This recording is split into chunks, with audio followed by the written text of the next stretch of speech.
Aku selalu percaya bahwa hidup yang tenang tidak perlu dipamerkan. Cukup dijalani dengan syukur, itu sudah lebih dari cukup. Pagi itu, seperti pagi-pagi sebelumnya, aku bangun lebih awal dari Rifki. Aku menyiapkan sarapan sederhana, nasi hangat, telur, dan teh manis kesukaannya.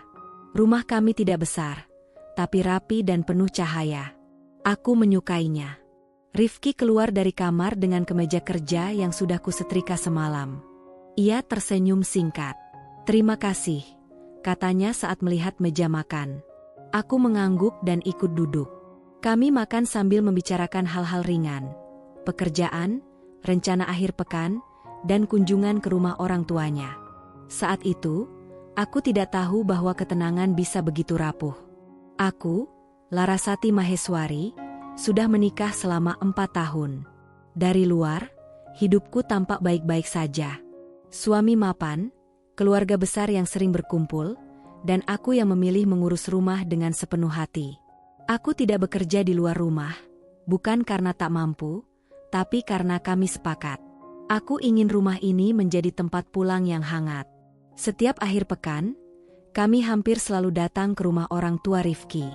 Ratna, ibu mertuaku, selalu menyambut dengan senyum yang rapi, terlalu rapi, kadang terasa dingin. Hendra, ayah mertuaku, lebih banyak diam. Dewi, adik ipar perempuanku, ramah dan pandai berbincang. "Laras makin kelihatan capek ya," kata Ratna suatu kali sambil menuangkan teh. Aku tersenyum, menganggapnya perhatian. "Mungkin karena cuaca," jawabku ringan. Aku berusaha menjadi menantu yang baik. Datang tepat waktu, membantu di dapur, mendengarkan cerita-cerita lama keluarga mereka. Aku percaya, kebaikan akan kembali pada waktunya. Di rumah, Rifki dan aku masih sering berbagi momen kecil yang hangat. Saat malam, kami duduk berdampingan di sofa. Tangannya menggenggam tanganku, hangat dan familiar. Ada saat-saat di mana jarak di antara kami terasa menghilang, tatapan yang lebih lama, senyum yang lebih pelan, lalu kami memilih diam dan menikmati kebersamaan itu. Aku selalu berpikir, inilah yang disebut cukup. Sahabatku, Nina, sering datang berkunjung. Ia selalu bilang aku beruntung. "Hidupmu tenang, Las. Banyak yang ingin di posisimu," katanya. Aku hanya tertawa kecil. Aku tidak pernah membandingkan hidupku dengan siapapun. Namun, ada hari-hari ketika aku merasa menjadi tamu di kehidupanku sendiri. Seperti saat aku mengusulkan ide kecil, mengatur ulang dapur, atau mencoba usaha rumahan, dan Rifki menjawab dengan nada ragu. "Nanti saja, ya. Sekarang nikmati dulu." Aku mengangguk. Selalu mengangguk. Aku mencintai Rifki. Aku mencintai rumah ini. Aku mencintai rutinitas yang tampak sederhana. Aku percaya cinta bisa tumbuh dari kebiasaan dan kesabaran. Aku tidak pernah menyangka bahwa semua yang kuanggap kokoh ternyata hanya berdiri di atas penilaian orang lain. Sore itu, saat aku merapikan lemari, aku menemukan album foto lama. Foto pernikahan kami. Rifki tersenyum lebar, aku menatapnya dengan mata penuh harap. Aku duduk di tepi ranjang, memandangi foto itu lama. "Apa aku sudah cukup?" tanyaku pada diri sendiri, pelan. Di luar, matahari turun perlahan. Cahaya jingga menyelinap lewat jendela, menghangatkan ruangan. Aku menarik napas panjang dan menutup album itu. Aku belum tahu bahwa inilah masa paling damai sebelum badai yang akan menguji segalanya. Hidupku memang terlihat baik-baik saja. Setidaknya, sampai hari itu benar-benar berubah.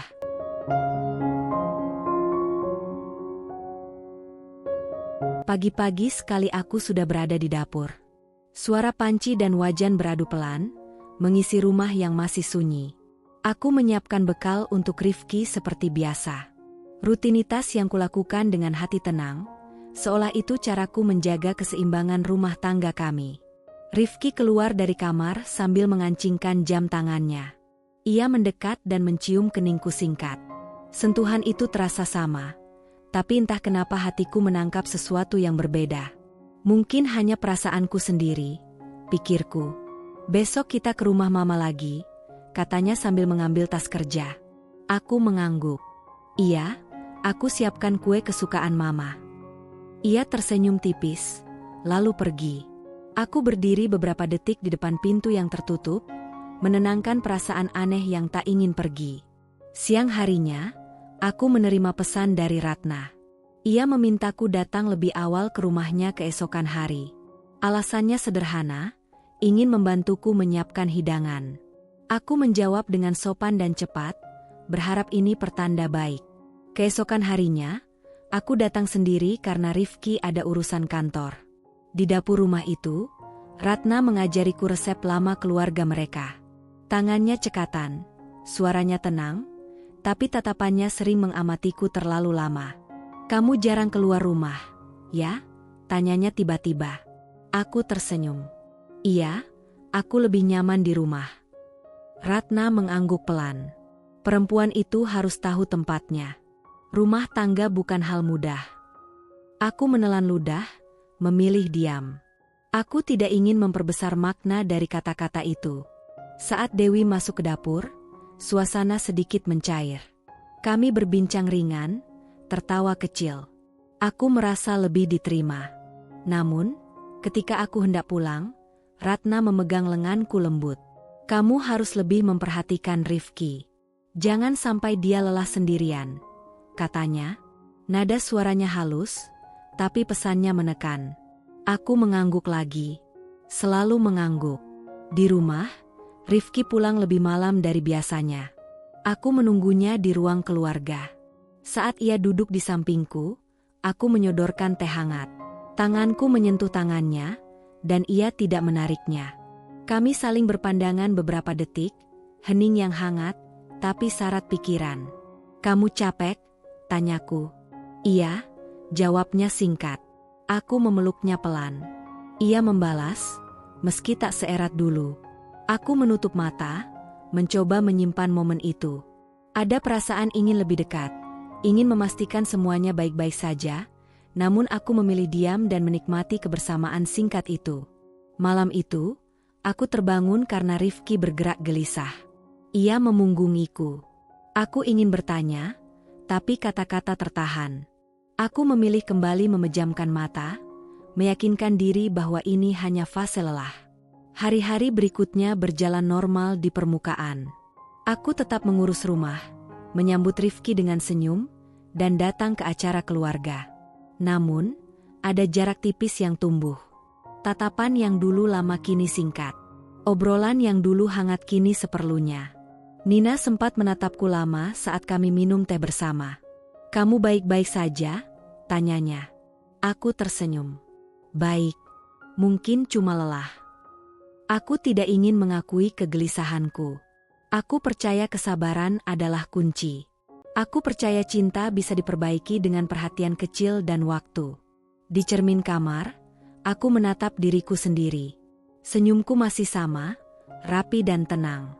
Tapi di baliknya, aku mulai merasa sedang berdiri di atas lantai yang perlahan bergeser. Aku belum tahu apa yang akan terjadi. Aku hanya tahu, senyum di sekelilingku mulai terasa berbeda, terlalu cepat muncul, terlalu cepat hilang. Dan untuk pertama kalinya, aku bertanya dalam hati, apakah aku benar-benar aman di tempat yang kusebut rumah?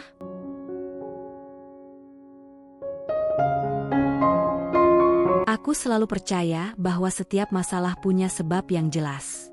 Namun hari itu, untuk pertama kalinya, aku menyadari bahwa seseorang bisa dijadikan alasan tanpa pernah diberi kesempatan menjelaskan apapun. Semua bermula dari acara keluarga di rumah orang tua Rifki.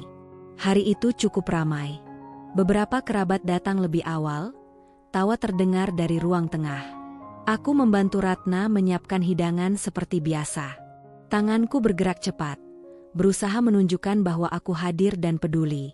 Namun sejak awal, suasananya terasa berbeda. Sejak Laras menikah, kok usaha sepupu kamu sering seret? Ya? Terdengar suara seseorang dari ruang tengah. Nadanya terdengar ringan, seperti bercanda. Aku berhenti sejenak, tapi memilih melanjutkan pekerjaanku. Ratna menoleh ke arahku sekilas, lalu kembali menata piring. Kadang memang begitu. Ada orang yang membawa suasana tertentu, katanya pelan, seolah bicara pada dirinya sendiri. Aku menegang. Kalimat itu sederhana, tapi terasa mengarah. Aku menarik napas dalam-dalam, berusaha tetap tenang.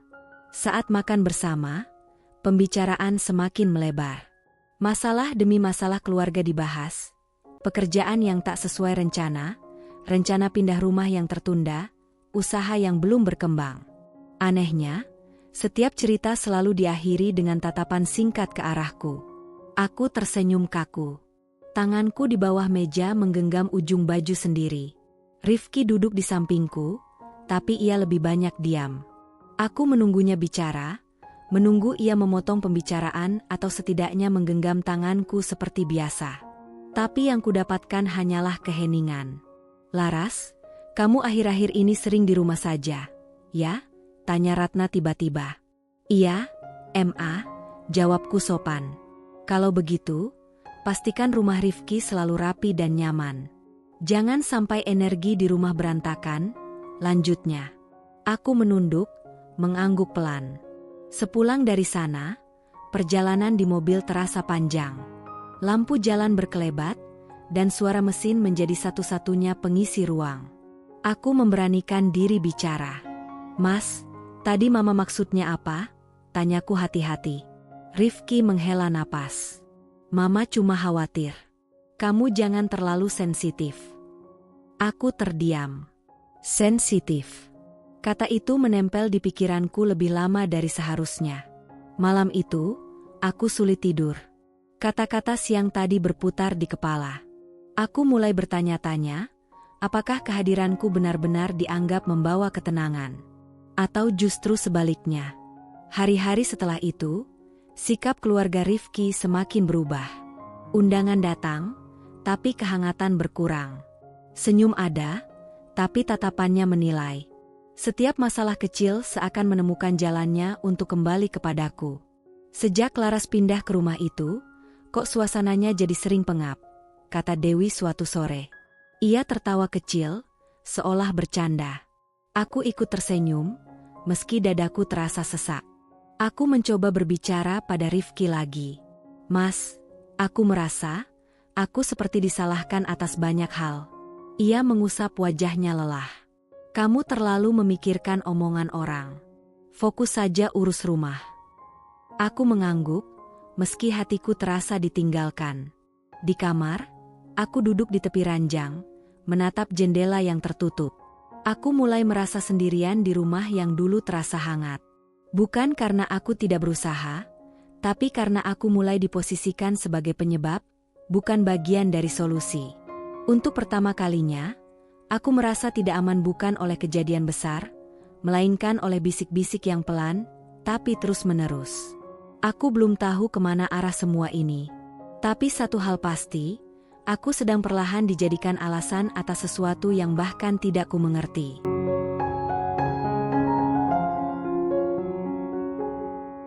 Aku mulai menyadari perubahan itu bukan lagi perasaan semata. Ia nyata, hadir dalam sikap, kata-kata, dan jarak yang tak lagi bisa kusembunyikan dengan senyum. Pagi itu, aku bangun dengan kepala berat. Rifki sudah bersiap ke kantor tanpa banyak bicara. Biasanya ia akan duduk sebentar di meja makan, menyesap teh sambil membaca pesan di ponselnya. Hari itu tidak. Ia hanya berdiri, mengambil tas, dan berkata singkat, "Aku berangkat." Aku menatap punggungnya sampai pintu tertutup. Ada rasa tertinggal yang tak bisa kujelaskan. Siang harinya, Ratna datang ke rumah tanpa memberi kabar lebih dulu. Aku menyambutnya dengan senyum, meski jantungku berdebar tak menentu. Ia duduk di ruang tamu, memandang sekeliling rumah seperti sedang menilai. Rumah ini sebenarnya nyaman, katanya, tapi entah kenapa terasa dingin. Aku menelan ludah. Mungkin karena hujan sering turun akhir-akhir ini. Ratna tersenyum tipis. Bukan itu maksud Mama. Kalimat itu menggantung. Aku menunggu, tapi ia memilih diam sejenak sebelum melanjutkan. Rifki itu kerja keras. Sebagai istri, kamu harus jadi penopang, bukan beban pikiran. Aku terdiam. Kata beban itu seperti mengetuk kepalaku pelan, tapi terus-menerus. Saya berusaha, Ma, jawabku akhirnya. Ratna berdiri, merapikan tasnya. Mama harap kamu tahu peranmu. Setelah ia pergi, rumah terasa lebih sepi dari biasanya. Aku duduk lama di sofa, memandangi lantai. Aku mulai bertanya-tanya, apakah semua yang kulakukan selama ini memang tidak terlihat. Malamnya, Rifki pulang dengan wajah lelah. Aku menyambutnya, menyajikan makan malam. Ia makan tanpa banyak bicara. Aku mengumpulkan keberanian.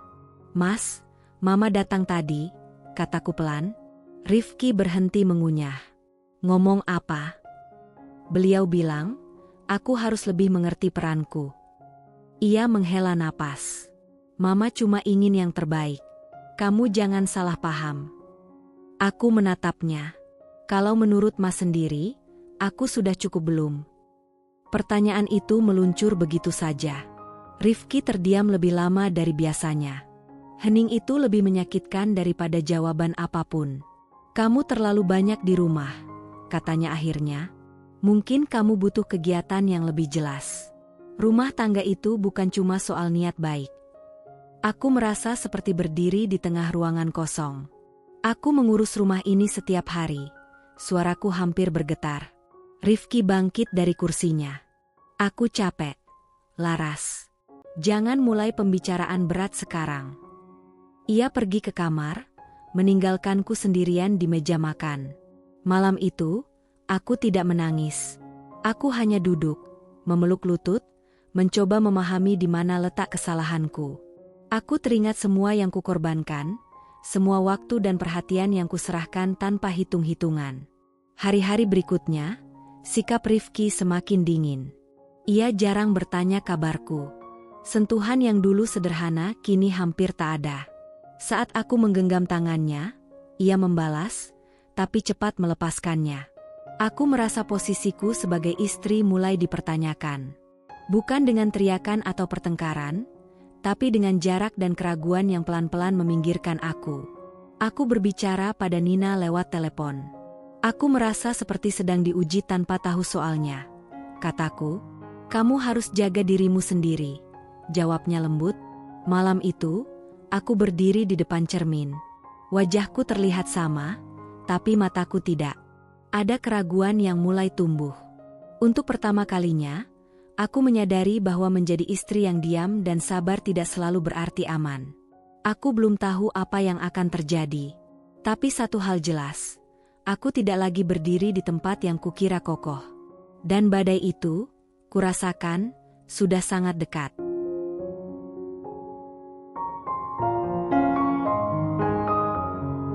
Pagi itu aku bangun dengan perasaan yang berbeda. Bukan karena semuanya membaik, justru karena aku akhirnya berhenti menunggu. Aku duduk di tepi ranjang, menatap cahaya yang masuk dari selat tirai, dan untuk pertama kalinya aku berkata pada diriku sendiri, aku harus berdiri dengan kakiku sendiri. Aku tidak langsung tahu caranya, tapi aku tahu tujuannya. Aku ingin memiliki pegangan yang tidak bisa digoyahkan oleh penilaian siapapun. Bukan untuk melawan, bukan untuk membuktikan pada mereka, tapi untuk menyelamatkan diriku sendiri. Aku mulai dari hal kecil. Aku membuka kembali catatan lama tentang rencana usaha rumahan yang dulu sempat kusampaikan pada Rifki, lalu menguap begitu saja. Aku pandai mengatur, teliti, dan sabar. Aku tahu itu bukan kekuranganku. Aku hanya tidak pernah diberi ruang. Siang itu aku menemui Nina. Kami duduk berhadapan di kedai kecil langganan. Tanganku gemetar saat menceritakan semuanya. Nina mendengarkan tanpa memotong, lalu menggenggam tanganku erat. Kamu tidak salah karena ingin berkembang, katanya. Kalau kamu mau mulai, aku dukung. Kalimat itu sederhana, tapi rasanya seperti pintu yang terbuka. Aku mulai mencari informasi, menghubungi kenalan lama, bertanya tanpa banyak harap.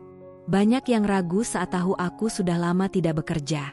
Ada yang sopan menolak, ada yang menjanjikan kabar tapi tak pernah kembali. Setiap penolakan terasa seperti menguji tekadku. Di rumah, Rifki memperhatikan perubahan sikapku. Aku lebih sering menulis, menghitung, dan mengatur waktu. Suatu malam ia bertanya, "Kamu lagi sibuk apa?" "Aku mau coba bangun usaha kecil," jawabku jujur. Ia terdiam, lalu berkata, "Kamu yakin bisa? Jangan sampai malah tambah repot." Aku tersenyum tipis. Aku mau mencoba. Itu pertama kalinya aku tidak mengangguk untuk menenangkan orang lain. Rintangan datang cepat. Modal terbatas, kepercayaan orang rendah, dan waktu yang terasa sempit. Ratna mendengar kabar itu entah dari mana. Ia datang lagi, kali ini dengan wajah yang sulit kuterjemahkan. "Perempuan itu seharusnya fokus rumah," katanya. "Jangan aneh-aneh." Aku menunduk sebentar, lalu menatapnya. "Saya tidak meninggalkan rumah, Ma. Saya hanya ingin berkembang." Ia tidak menjawab, hanya pergi dengan langkah cepat. Malamnya, Rifki tampak gelisah. Ia duduk di sampingku, jaraknya terasa jauh meski sofa itu sempit. Tangannya menyentuh tanganku sebentar, lalu menariknya kembali. "Kamu berubah," katanya. Aku menatapnya. Aku hanya sedang belajar berdiri. Ada keheningan di antara kami. Sesaat aku ingin memeluknya, ingin kembali ke kebiasaan lama yang menenangkan. Aku mendekat, bahuku bersentuhan dengan bahunya. Ia tidak menolak, tapi juga tidak membalas. Aku tahu, ada sesuatu yang sudah bergeser. Aku tetap melangkah. Aku menyewa ruang kecil dari Pak Wiryo untuk memulai. Tempatnya sederhana, tapi cukup untuk harapanku. Saat aku berdiri di sana pertama kali, aku menarik napas panjang. Aku takut. Aku ragu. Tapi aku juga merasa hidup. Tujuanku jelas kini, aku ingin membangun sesuatu yang lahir dari diriku sendiri. Apapun yang terjadi setelah ini, aku tidak ingin kembali menjadi alasan atas kegelisahan orang lain. Aku ingin menjadi jawabanku sendiri. Dan aku tahu, jalan ini tidak akan mudah. Tapi setidaknya, ini jalanku.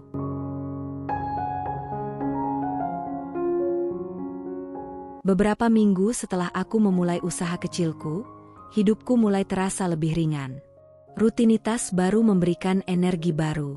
Setiap pagi aku menyiapkan produk, mengatur stok, mencatat pesanan, dan sesekali tersenyum melihat hasil kerja tanganku sendiri. Aku mulai merasa bangga pada diriku. Namun, ketenangan itu tidak bertahan lama. Suatu sore, ketika aku sedang mengecek persediaan di ruang usaha yang baru kuambil dari Pak Wiryo, telepon berdering. Suara Rifki terdengar di ujung sana, terdengar tegang. "Laras, kita perlu bicara," katanya singkat. Aku mengangguk, meski ia tidak bisa melihat. "Baik, Mas. Kapan?" "Sekarang. Di rumah." Hatiku berdebar. Ada nada yang membuatku waspada. Aku segera menutup usaha, memastikan semuanya tertata rapi sebelum pulang. Perjalanan ke rumah terasa berat. Di mobil, pikiranku kacau. Apalagi yang salah? Sesampainya di rumah, Rifki sudah menunggu di ruang tamu. Ia berdiri, tangan terkepal di samping tubuhnya. Matanya menatapku tajam, tapi ada rasa bingung yang tak bisa kusembunyikan. "Laras, aku dengar kabar dari Mama," katanya. "Katanya kamu terlalu banyak mengurus usaha. Kamu lupa tugasmu sebagai istri." Aku terdiam. Kata-katanya seolah meleset dari harapan. Aku ingin menenangkan diri, tapi juga ingin menjawab. "Mas, aku tidak meninggalkan rumah. Aku tetap mengurus semua. Tapi aku ingin sesuatu untuk diriku sendiri juga." Ia menggeleng. "Mama merasa ini bisa membuat kita terpisah. Dia bilang aku harus memikirkan rumah tangga, bukan hal-hal lain." Aku menunduk, menahan rasa sakit yang muncul tanpa suara. Selama ini aku hanya ingin mencoba berdiri sendiri. Aku tidak menyangka usahaku dianggap ancaman. Sejak malam itu, suasana rumah mulai berubah. Rifki menjadi lebih dingin, jarang bicara, jarang menyentuh.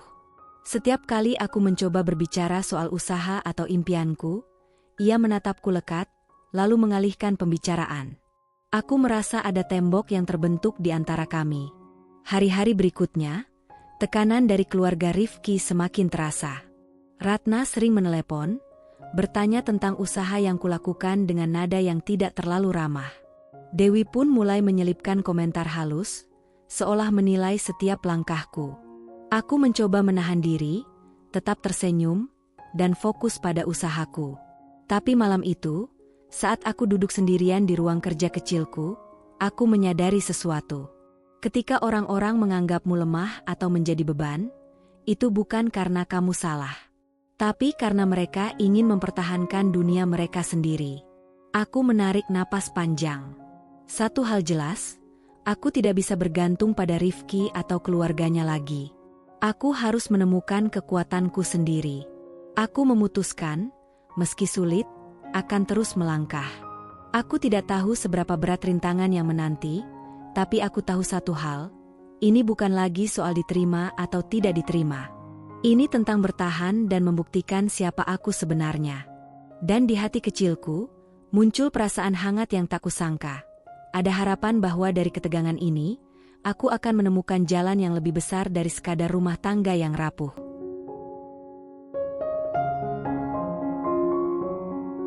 Beberapa hari setelah kejadian dengan Rifki, aku merasa hidupku mulai berubah drastis. Tidak lagi hanya soal rumah dan senyum yang tampak tenang, tapi tentang bagaimana aku membangun sesuatu yang sepenuhnya milikku. Aku memutuskan untuk fokus penuh pada usaha kecilku. Pak Wiryo memberiku ruko sederhana, cukup luas untuk memajang beberapa produk. Rasanya seperti mimpi yang perlahan menjadi nyata. Meski harus dimulai dari nol, dengan modal yang terbatas dan pengalaman yang minim. Hari-hari awal terasa berat. Aku harus mengurus semua sendiri. Mengatur stok, mencari pemasok, mempromosikan produk, bahkan membungkus pesanan yang masuk. Tangan terasa pegal, mata letih, tapi ada kepuasan aneh yang kurasakan setiap kali melihat hasil kerjaku sendiri. Di tengah kesibukan itu, Haidar Santosa masuk ke hidupku. Aku pertama kali bertemu dengannya saat menghadiri seminar bisnis kecil yang diadakan di kota. Ia tenang, dewasa, dan terlihat bijaksana. Kami duduk bersebelahan saat diskusi, dan aku merasakan kenyamanan yang tidak pernah kurasakan belakangan ini. Hidup itu memang tidak mudah, katanya sambil tersenyum, menatapku dengan pandangan hangat. Tapi setiap usaha, sekecil apapun, adalah langkah besar kalau dilakukan dengan hati. Aku tersenyum malu. Ada sesuatu dalam dirinya yang membuatku ingin bercerita, ingin didengar tanpa takut dihakimi. Kami mulai berbincang lebih banyak. Pertanyaan demi pertanyaan tentang usaha, tentang pengalaman, tentang harapan. Tanpa sadar, aku mulai merasa ada orang yang benar-benar melihat usahaku, dan itu terasa hangat. Namun, jalan yang kupilih tidaklah mudah. Banyak rintangan menghadang. Beberapa pemasok meragukan kemampuanku karena aku baru memulai. Konsumen pertama sempat kecewa dengan keterlambatan pengiriman. Dan tentu saja, tekanan dari Rifki dan keluarga masih membayang. Suatu sore, saat aku mencoba menyusun rencana promosi baru, ponselku bergetar. Itu pesan dari Rifki, kamu terlalu sibuk dengan hal lain. Jangan sampai lupa rumah tangga. Aku menarik napas panjang, menatap layar ponsel, lalu menutupnya. Hatiku bergetar, tapi aku sadar satu hal, aku tidak bisa lagi mengutamakan pengakuan mereka. Jalan ini adalah jalanku sendiri. Di akhir hari, Haidar menepati janjinya datang mengunjungi tempat usahaku. Kami berjalan berkeliling, memeriksa stok, sambil berbagi tawa ringan. Tangan kami sempat bersentuhan saat mengambil beberapa barang, dan aku merasakan kehangatan yang nyaman.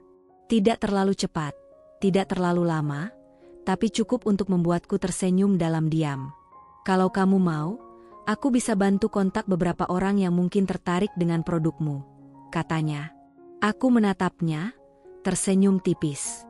Terima kasih, Haidar. Itu sangat berarti. Hari itu berakhir dengan aku duduk di kursi kecil ruko, memandangi hasil kerja hari itu. Aku lelah, tapi puas. Aku mulai percaya bahwa setiap langkah kecilku bukan hanya tentang uang atau pengakuan, tapi tentang membuktikan pada diriku sendiri bahwa aku bisa. Dan di hatiku, perlahan muncul keberanian yang lebih besar. Aku tidak lagi takut untuk berdiri sendiri. Aku mulai membangun hidupku, dengan atau tanpa mereka.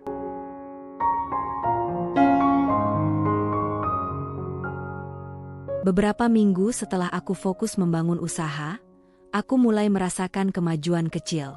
Pesanan mulai masuk, beberapa pelanggan memberikan pujian, dan aku bahkan menerima tawaran kerjasama dari toko lokal kecil. Rasanya semua perjuangan mulai berbuah. Namun, hidup tidak pernah seindah harapan tanpa ujian. Suatu pagi, aku mendapat kabar dari salah satu pemasok utama. "Laras, kami tidak bisa memenuhi pesanan minggu ini," katanya di telepon.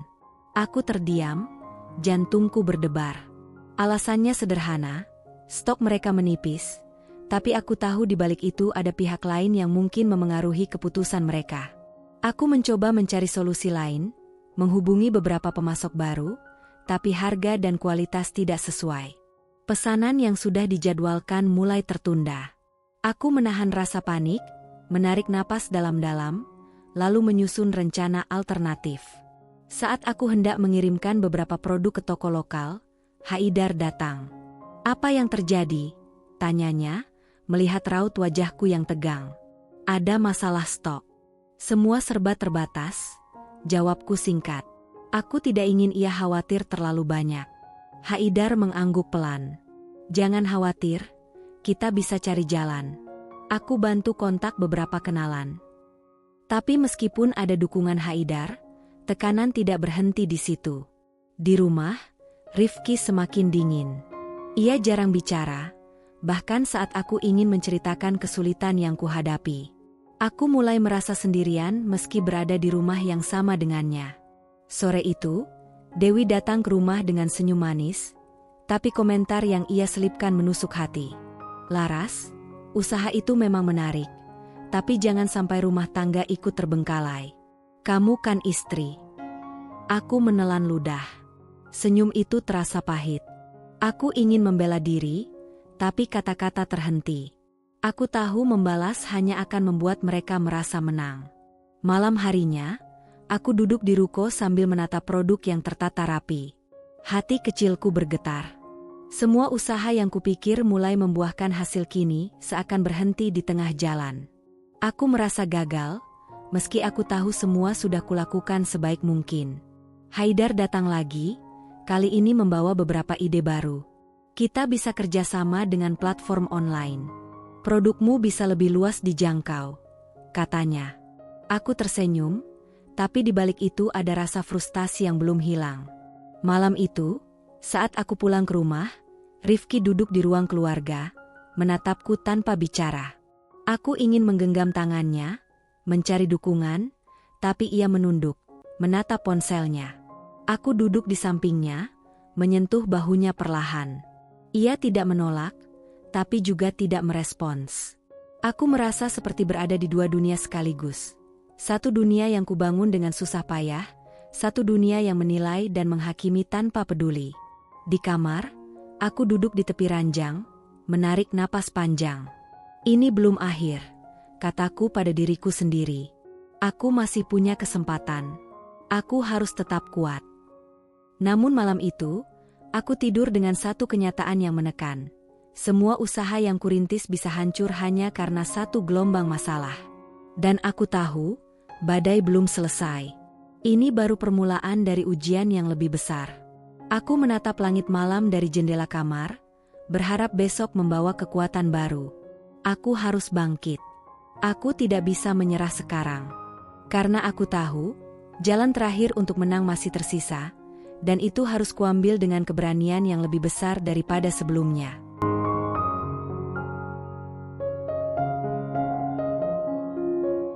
Beberapa hari setelah kegagalan stok yang menimpa usaha kecilku, aku mulai merasakan kelelahan yang tidak hanya fisik, tapi juga emosional.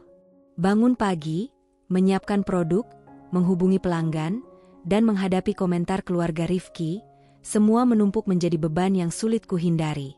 Haidar tetap menjadi penopang, hadir di saat aku membutuhkan masukan dan dukungan. Ia sering datang ke ruko, membantu memikirkan strategi promosi, atau sekadar duduk di sampingku sambil menenangkan pikiranku. Ada kehangatan dalam kehadirannya, tapi aku juga merasakan jarak yang masih harus dijaga. Suatu sore, Rifki pulang lebih awal dari kantor. Aku sedang menata beberapa produk di rak ketika ia masuk. Kami saling pandang, ada ketegangan yang tak terucapkan. Aku tersenyum pelan. "Mas, lihat ini, beberapa produk baru sudah siap." Ia mengangguk, tapi tidak tersenyum. "Kamu terlalu banyak di sini. Rumah tangga kita juga penting." Aku menelan ludah. Kata-kata itu terdengar seperti tembakan halus yang menembus kepercayaan diriku. Aku ingin membela diri, tapi memilih diam.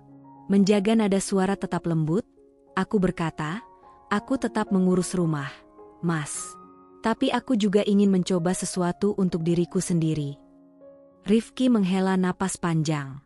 Aku cuma khawatir semuanya jadi tidak seimbang. Aku tersenyum tipis, menahan rasa sakit yang muncul. Aku ingin meraih tangannya, ingin meminta dukungan, tapi ia mengalihkan pandangan. Aku pun memilih untuk tetap fokus pada pekerjaanku.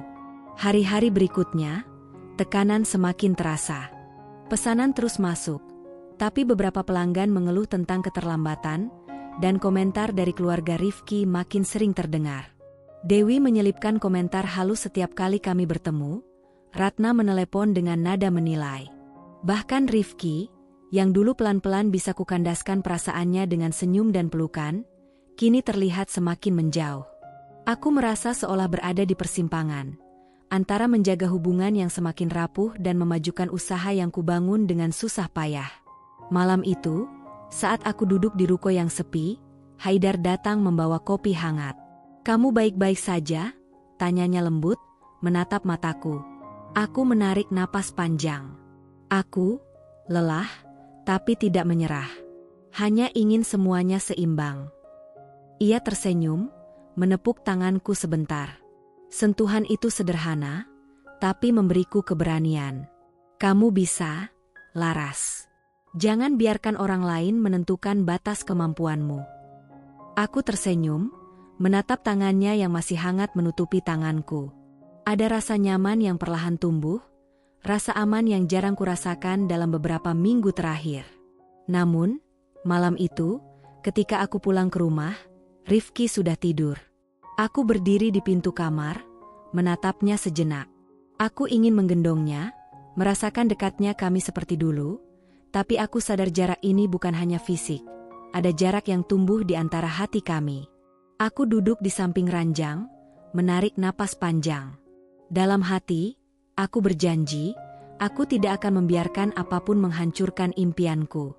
Tidak keluarga, tidak suami yang mulai menjauh, dan tidak masalah yang datang bertubi-tubi. Aku harus kuat. Aku harus menang. Malam itu, aku tidur dengan rasa letih, tapi juga tekad yang lebih besar. Aku tahu badai masih menunggu, dan ujian berikutnya akan datang lebih berat. Tapi aku juga tahu satu hal, aku tidak akan mundur lagi. Besok adalah hari baru, dan aku bertekad menatapnya dengan kepala tegak. Karena untuk pertama kalinya, aku percaya bahwa setiap langkah kecilku menuju impian adalah langkah yang lebih kuat dari segala penilaian orang lain. Beberapa minggu setelah ujian demi ujian menghadang, aku berada di titik di mana segala usaha yang kubangun terasa nyaris hancur. Stok barang tertunda, beberapa pelanggan mulai mengeluh, pemasok meragukan kemampuan, dan komentar dari keluarga Rifki semakin menekan. Bahkan Rifki sendiri semakin dingin, jarang bicara, dan setiap sentuhan terasa kaku. Hari itu, aku duduk di ruko kecilku, menatap produk-produk yang tertata rapi tapi kosong dari semangat yang dulu menggebu. Aku merasa lelah, bukan hanya fisik, tapi juga hati. Semua yang kucoba, semua kerja keras yang kucurahkan, tampak gagal. Haidar datang sore itu, wajahnya serius. Ia duduk di kursi di depanku dan menatap mataku. "Kamu baik-baik saja?" tanyanya pelan. Aku menggeleng, menahan air mata.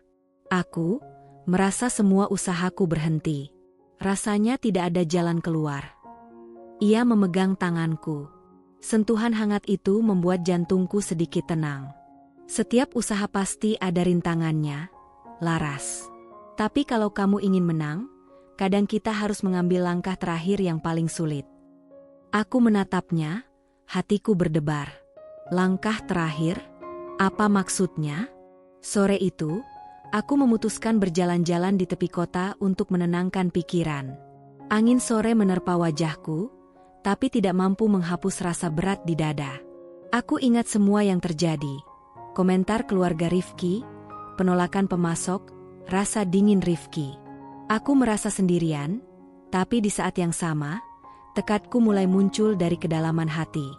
Aku sadar satu hal, aku tidak bisa terus menunggu dukungan dari Rifki, dari keluarganya, atau dari orang lain. Jika aku ingin menang, jika aku ingin membuktikan bahwa aku bisa berdiri sendiri, aku harus mengambil keputusan yang selama ini aku tunda. Pilihan terakhir itu sederhana, tapi berat. Aku harus menaruh seluruh fokus, seluruh tenaga, seluruh hatiku pada usahaku sendiri, tanpa mengandalkan siapapun, tanpa menunggu pengakuan atau dukungan dari mereka yang meragukanku.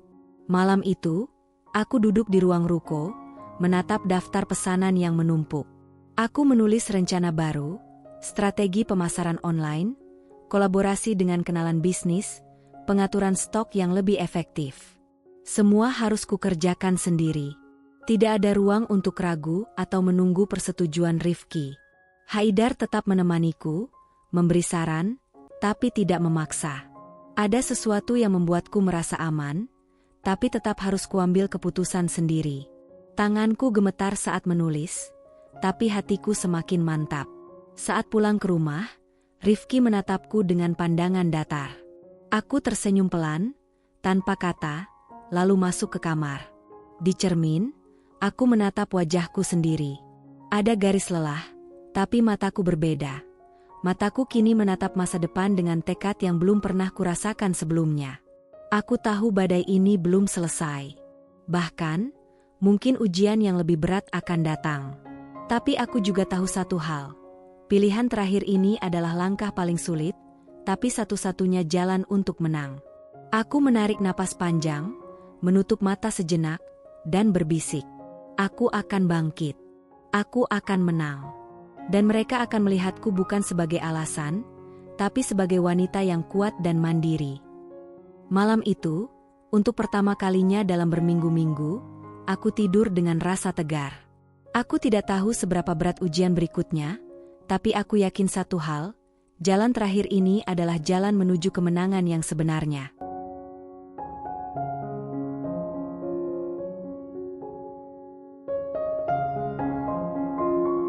Hari itu aku bangun dengan napas berat, tapi ada rasa tekad yang menempel di dadaku.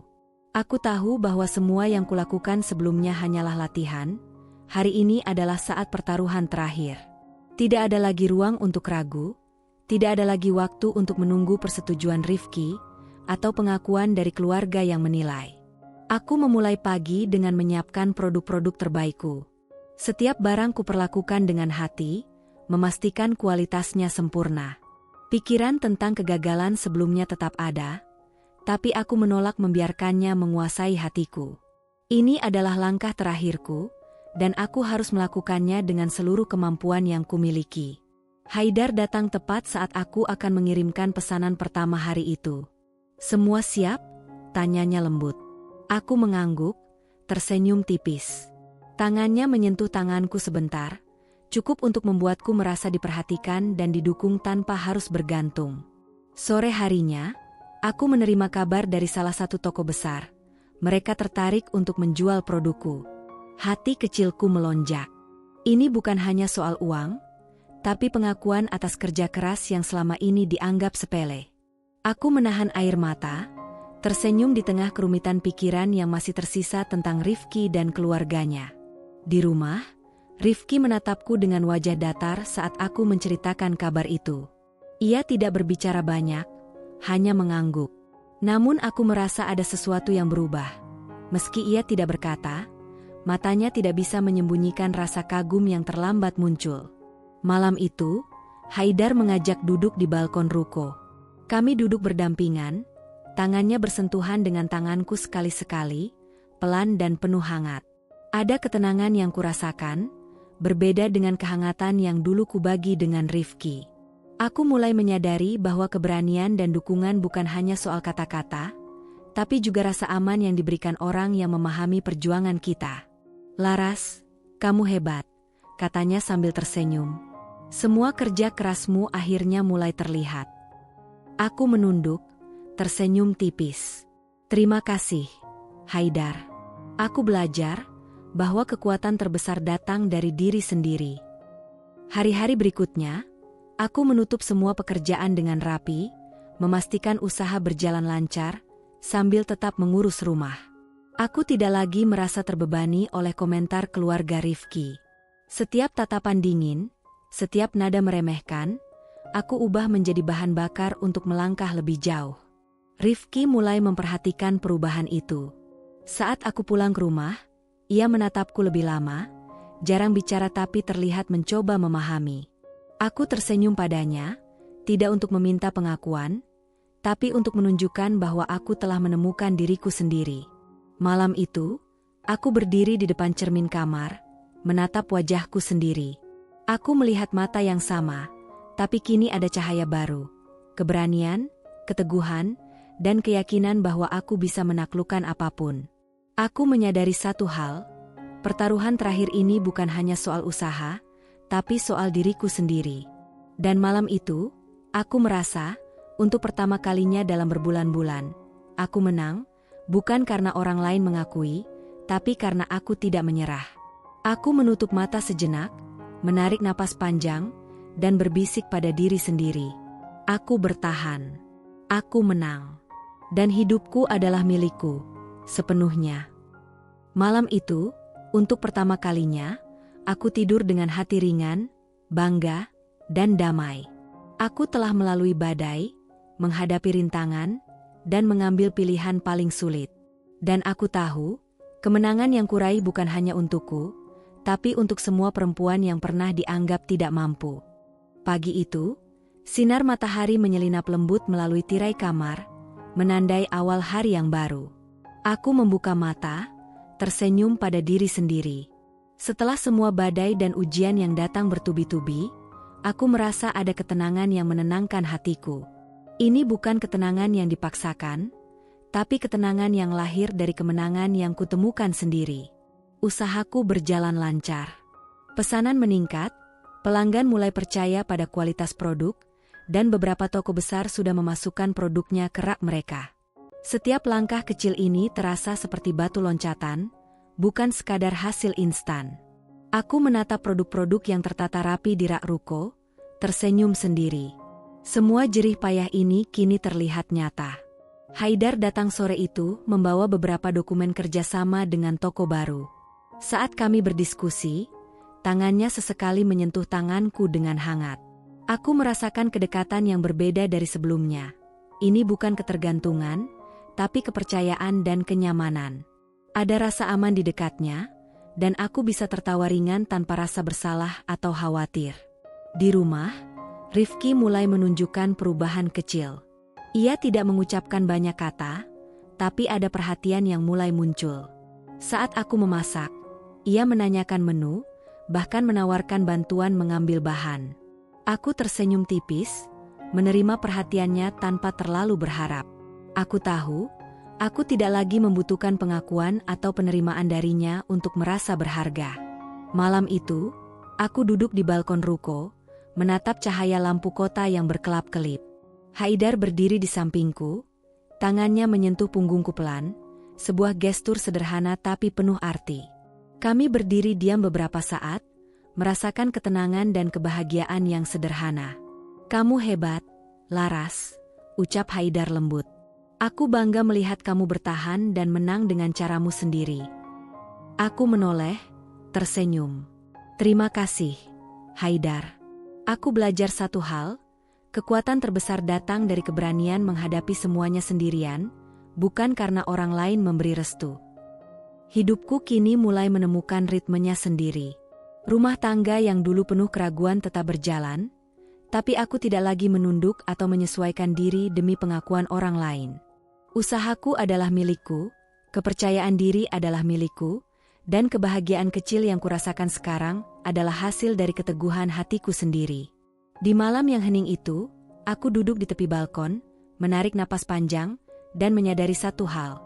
Kemenangan yang sebenarnya bukan tentang mengalahkan orang lain, melainkan mengalahkan rasa takut dan ragu dalam diri sendiri.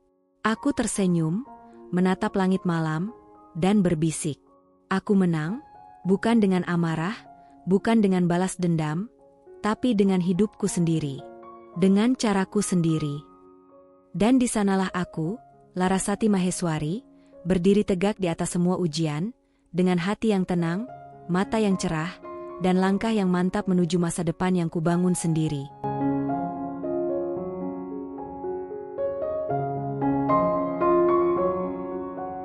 Hari-hari setelah keberhasilan usaha kecilku terasa berbeda. Ada rasa lega, tapi juga penuh makna yang lebih dalam. Aku duduk di balkon ruko, memandang kota yang perlahan sibuk oleh cahaya lampu dan aktivitas orang-orang. Aku menarik napas panjang, mencoba menyerap semua yang telah kulalui. Perjalanan ini bukan sekadar soal usaha atau pengakuan dari Rifki dan keluarganya. Ini tentang bagaimana aku belajar berdiri sendiri, menghadapi tekanan, dan menemukan kekuatan yang selama ini tersembunyi dalam diriku. Semua ejekan halus, komentar menilai, jarak Rifki, dan tantangan dalam usaha, kini terasa seperti guru yang mengajarkanku satu hal penting. Tidak ada yang lebih kuat dari tekad untuk percaya pada diri sendiri. Aku menatap rak-rak produk yang kini tertata rapi. Setiap barang adalah bukti perjuangan. Setiap pesan pelanggan yang puas adalah pengingat bahwa usahaku memiliki arti, bukan hanya untukku, tapi juga untuk orang lain yang percaya padaku. Haidar datang sore itu, seperti biasanya. Kami duduk berdampingan di kursi balkon, tangannya menyentuh tanganku sekali-sekali, memberikan kehangatan yang berbeda dari sebelumnya. "Kamu pantas mendapatkan ini," katanya lembut. Aku tersenyum, menatap matanya. Aku baru sadar, selama ini aku terlalu menunggu persetujuan orang lain. Padahal, yang paling penting adalah aku sendiri yang percaya. Haidar mengangguk, tersenyum. "Dan sekarang kamu sudah membuktikannya. Semua orang bisa melihat hasilnya, tapi yang terpenting, kamu sendiri yang merasakannya." Malam itu, aku berjalan ke rumah, melewati ruang yang dulu penuh tekanan dan ketegangan. Rifki sedang duduk di ruang tamu, menatapku sejenak. Aku tersenyum hangat, sekadar menyapa. Aku tidak menuntut balas pengakuan. Aku hanya menunjukkan bahwa aku bisa berdiri tegak dan damai. Aku ingat semua momen sulit. Tatapan dingin Ratna, komentar Dewi, jarak Rifki, kegagalan stok, hingga tekanan dari pelanggan. Semua itu bukan hanya cobaan, tapi juga pengingat bahwa aku mampu menghadapi dunia dengan keberanian. Di kamar, aku menatap cermin dan tersenyum pada diriku sendiri. Aku melihat wanita yang sama, tapi kini matanya berbeda, penuh keyakinan dan keteguhan. Pelajaran yang kuterima jelas. Keberanian berdiri sendiri lebih berharga daripada persetujuan orang lain. Kegagalan adalah guru terbaik jika kita mau belajar darinya. Cinta dan dukungan sejati datang dari mereka yang memahami perjalananmu, bukan yang menilai dari luar. Aku menutup mata, menarik napas panjang, dan berbisik pelan. Aku telah belajar, aku telah bertumbuh, dan aku akan terus melangkah dengan keyakinan ini. Hidupku adalah milikku. Pagi itu, udara terasa lebih segar dari biasanya. Aku membuka jendela, menghirup aroma kota yang mulai sibuk. Sinar matahari menembus tirai, menyoroti rak-rak produk di ruko kecilku. Semua terasa damai, bukan karena segalanya sempurna, tapi karena aku tahu aku berhasil melewati semua ujian. Larasati Maheswari, aku tersenyum pada diriku sendiri. Perempuan yang pernah dianggap lemah, yang pernah dijadikan alasan dan dianggap membawa sial. Perempuan yang pernah digugat karena dianggap tidak mampu mengurus rumah tangga. Kini aku berdiri di sini, tegak, mandiri, dan menang, bukan dengan amarah atau dendam, tapi dengan usaha, kesabaran, dan keberanian untuk percaya pada diri sendiri. Haidar datang sore itu, membawa senyum hangat seperti biasanya. Tangannya menggenggam tanganku, pelan tapi mantap. Aku merasakan ketenangan yang belum pernah kurasakan dengan Rifki. Bukan ketergantungan, tapi kemitraan yang sehat dan penuh penghargaan. Kamu benar-benar hebat, Laras, katanya lembut. Aku bangga melihat perjalananmu. Aku menatap matanya, tersenyum. Terima kasih, Haidar. Aku belajar bahwa hidup tidak akan selalu menyenangkan, tapi kita bisa memilih untuk tetap kuat dan bahagia. Di rumah, Rifki dan keluarganya mulai memperhatikan perubahan itu. Ratna masih menatap dengan sedikit heran, tapi tidak lagi menilai dengan tajam. Bahkan Rifki terlihat lebih hormat, meski tidak banyak bicara. Aku tersenyum padanya sekadar, menerima perubahan tanpa berharap pengakuan. Hari-hari berikutnya terasa lebih ringan. Aku menata ruko, mengatur stok, menerima pesanan dengan senyuman, dan tetap menyempatkan diri memeluk Rifki atau sekadar menepuk bahunya. Menjaga hubungan tetap hangat tapi tidak tergantung. Aku menatap balkon ruko saat malam datang. Lampu kota berkelap-kelip, seperti mengingatkanku pada semua perjalanan yang kulalui. Hari-hari penuh tekanan, komentar yang menyakitkan, kegagalan yang menyentak, hingga malam-malam panjang penuh keraguan. Semua itu kini menjadi bagian dari diriku. Aku sadar satu hal, kemenangan sejati bukan tentang membalas atau menaklukkan orang lain. Kemenangan sejati adalah saat kita mampu berdiri sendiri, mencintai diri sendiri, dan tetap melangkah meski dunia mencoba menilai kita. Aku menarik napas panjang, menutup mata sejenak, dan merasakan damai yang utuh. Tanganku menggenggam secangkir teh hangat, dan di dekatku, Haidar tersenyum. Kami tidak perlu kata-kata panjang, cukup hadir, saling mendukung, dan menikmati momen sederhana ini. Hidup ini milikku, bisikku pada diri sendiri. Aku yang memilih, aku yang membangun, dan aku yang menang. Dan malam itu, Larasati Maheswari benar-benar bebas. Bebas dari rasa takut, dari penilaian orang lain, dan dari keraguan. Bebas untuk menjadi wanita yang mandiri, kuat, dan bahagia. Dengan cinta, usaha, dan keberanian yang kubawa sendiri. Cerita ini berakhir dengan satu pesan yang abadi. Kekuatan sejati ada pada mereka yang berani berdiri sendiri, mencintai diri sendiri, dan tetap melangkah meski badai menghadang. Hidup adalah kemenangan yang kita raih untuk diri sendiri.